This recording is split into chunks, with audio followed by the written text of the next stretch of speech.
साथियों, आज एक अलग नजरिए से एक सच देखने की कोशिश कीजिए। मोदी और पूरी भाजपा हिंदुओं की जितनी बड़ी दुश्मन है, उतनी तो मौत भी नहीं है। जी हां, हिंदुओं की सबसे बड़ी दुश्मन भाजपा ही है। हिंदुओं को किसी से नहीं, बल्कि भाजपा से खतरा है। आज देखिए, देश के सारे हिंदुओं को बाकी समुदायों का दुश्मन किसने बनाया। हिंदुओं को अपने ही दोस्तों साथियों से अलग किसने किया? भाजपा ने किया। आज देखिए, हिंदुओं को बाकी गैर हिंदू समाज और राज्यों में नफरत का शिकार बनाती जा रही है भाजपा। यकीन ना हो तो आप खुद देखिए। पहले धर्म के नाम पर उत्तर भारत और गुजरात में हिंदुओं को मुस्लिम से अलग किया। फिर जहां हिंदू नहीं थे, केरल जैसे दक्षिण भारत के राज्यों में हिंदू को, मुस्लिम को क्रिश्चियन से अलग किया। पंजाब में हिंदुओं को सिखों से अलग किया। फिर जहां हिंदू, मुस्लिम या क्रिश्चियन ज्यादा नहीं थे, वहां हिंदू को हिंदू से अलग करना शुरू किया। जैसे पश्चिम बंगाल में हिंदुओं को बंगाली भारतीयों से अलग किया। महाराष्ट्र में मराठी और गैर मराठी को अलग किया। मध्य प्रदेश, राजस्थान, छत्तीसगढ़ में हिंदुओं को जाति के नाम पर अलग किया। मणिपुर में तो कोहराम मचा दिया जब दो आदिवासी समुदायों में इतनी नफरत भर दी कि पूरी दुनिया में देश की बदनामी हो गई, इंसानियत तार तार हो गई, बहन बेटियों का सर झुक गया। आपको याद होगा, कुछ दिन पहले मैंने कहा था कि भाजपा सिर्फ अलग करने की राजनीति जानती है। मतलब फूट डालो और राज करो। जिन राज्यों में गैर हिंदू वोट ज्यादा है, वहां भाजपा हिंदुओं को उकसाती है, भड़काती है, एडिट किए हुए वीडियो और मारे जाने का डर दिखाकर वोट लेती है। और जहां हिंदू हिंदी हैं, तो आदिवासी को स्वर्ण से, स्वर्ण को हरिजन से, ब्राह्मण को दलित से, पिछड़ा जाति को क्षत्रिय से अलग करके उनकी वोट लेती है। मतलब यह है कि जहां जो वर्ग ज्यादा वोट रखता है, वहां बीजेपी उनके पक्ष को उकसाती है। मणिपुर में देखिए, दोनों तरफ हिंदू थे, फिर भी पूरा राज्य लपेटों में झोंक दिया, जबकि वहां खुद बीजेपी की सरकार थी। तो यह हाल हो गया। अगर विपक्ष की होती, सोचिए क्या होता। अब जब 9 सालों में सब कुछ बांट दिया, अब कोई वर्ग नहीं बचा, कोई स्तर नहीं बचा।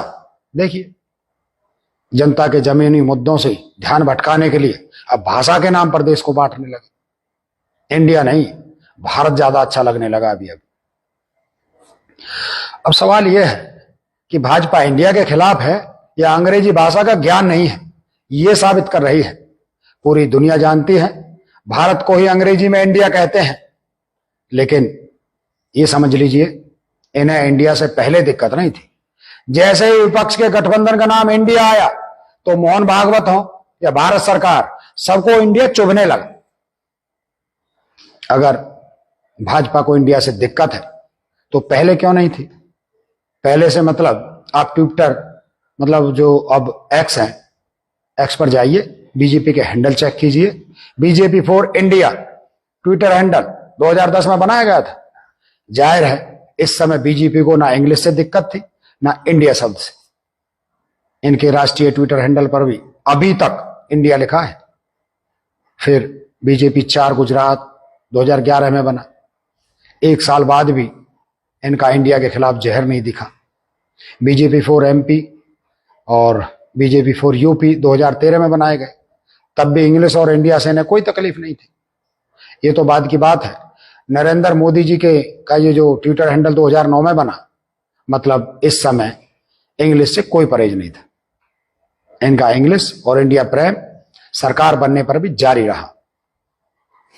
स्किल इंडिया और मेक इन इंडिया 2014 में, डिजिटल इंडिया 2015 में, स्टार्टअप इंडिया 2016 में, 2016 में ही स्टैंड अप इंडिया भी आया। इन सब में इंडिया लिखा हुआ है।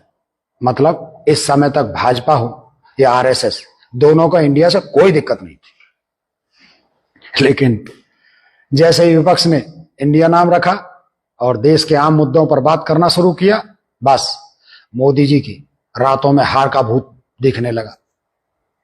और बस फिर क्या था? फिर किसी भांग खाए व्यक्ति ने मोदी जी को सलाह दी कि इंडिया को भारत से अलग कर दीजिए।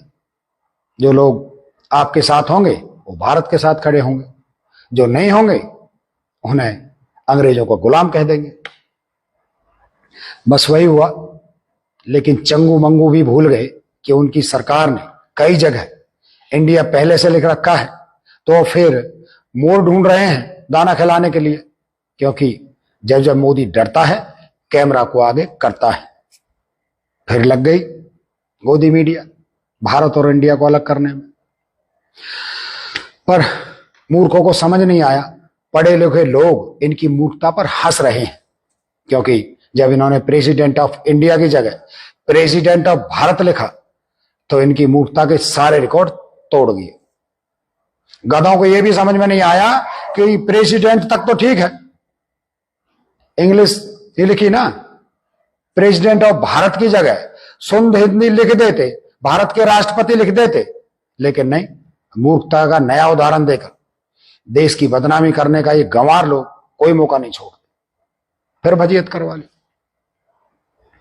अब भक्तों को इतनी कंफ्यूजन है, समझ में नहीं आ रहा दुश्मनी किससे जतानी है, इंग्लिश से या इंडिया से। मोदी के अंधभक्त अब रोड पर खड़े कुत्ते की तरह दोनों तरफ देख रहे हैं कि भौंकना किस पर है। एक तरफ इंग्लिश खड़ी है, एक तरफ इंडिया है। इंग्लिश पर भौंकते हैं तो बीजेपी का नाम भी इंग्लिश में दिख जाता है, और मोदी जी का नाम भी इंग्लिश में है। तो दूसरी तरफ मुंह घुमाते हैं और भौंकना शुरू ही करते हैं तो खेलो इंडिया, पढ़ेगा इंडिया, बढ़ेगा India, skill India, startup India, ये लिखे दिख जाते हैं। सामने मोदी जी का फोटो भी लगा होता है और भाजपाई कुत्ते ना भौंक पा रहे हैं ना चुप हो पा रहे हैं। कुल मिलाकर उल्टी भर रही है, पर हो नहीं रही, बिल्कुल ऐसी हालत हो गई है। भाजपाइयों को सलाह देना चाहता हूं कि इन गवारों के चक्कर से बाहर निकलो। जनता को महंगाई, बेरोजगारी, आर्थिक व्यवस्था, स्कूल, अस्पताल और बिजली, सड़कें जैसे जमीनी मुद्दों पर बात करो।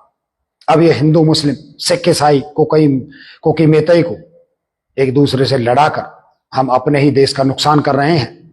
चाहे घर किसी का जले, नुकसान देश का होता है। चाहे अस्पताल कोई जाए, जख्म देश पर ही लगते हैं। रोए कोई, आंसू देश के ही निकलते हैं। कपड़े किसी के उतरे, निर्वस्त्र देश ही होता है। यकीन ना हो तो विदेश के अखबारों में हमारी खबरें पढ़ो, वहां इंडिया भारत पर बहस नहीं हो रही, वहां लिखा जाता है कि भारत में घर जले, भारत में रेप हुए, भारत में बुलडोजर चला, भारत में लड़की निर्वस्त्र घुमाई गई। ये छवि बनी है हमारे देश की मेरे आपके झगड़े से।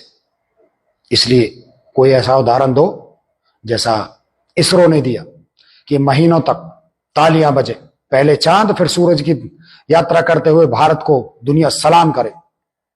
यहां आने को, यहां रहने को तरसें लोग, वीजा के लिए लाइन लगे। जैसे हमारे लोग विदेशों में जाकर बसने की होड़ में है ना, विदेशी लोग भारत में रहने के लिए नागरिकता मांगे। ऐसे भारत का निर्माण करें, ऐसी तरक्की करें, ऐसा नाम कमाए कि सबका चहेता प्यारा भारत बने हमारा। इस तरह बांटने, फूट डालने और आम आदमी के दुख दर्द से ध्यान भटकाने वाले मुद्दे उठाकर देश को शर्मिंदा ना कर। देश के भविष्य को, आने वाली पीढ़ियों की नफरत की होली मत खेलो। अभी भी वक्त है, जाग जाओ, दूर हो जाओ नफरतों से, हिंसा और मारने की राजनीति से। जुड़ो तो सद्भाव और प्रेम की विचारधारा से। जय जगत।